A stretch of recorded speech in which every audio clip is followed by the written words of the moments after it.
காதலை ஏற்க மறுத்த பிளஸ் டூ மாணவிக்கு நடு ரோட்டில் நேர்ந்த பரிதாபம். ராமநாதபுரம் மாவட்டம் ராமேஸ்வரத்தை அடுத்த சேராங்கோட்டையைச் சேர்ந்தவர் மாரியப்பன்.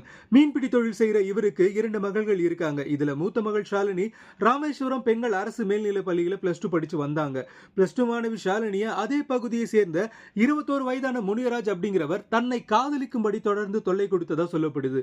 இத பத்தி ஷாலினி தன் தந்தை கிட்ட சொல்லியிருக்காங்க. இதனால முனியராஜ் வீட்டுக்கு போய் மாரியப்பன் கண்டிச்சிருக்காரு.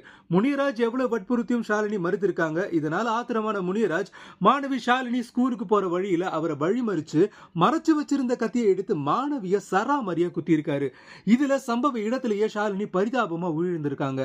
இந்த சம்பவம் மொத்த தமிழகத்தையும் முழுக்கிருக்கு. பட்ட பகல்ல நடு ரோட்ல பிளஸ் டூ மாணவி படுகொலை செய்யப்பட்ட சம்பவம் அப்பகுதி மக்கள் மத்தியில பரபரப்பை ஏற்படுத்தி இருக்கு.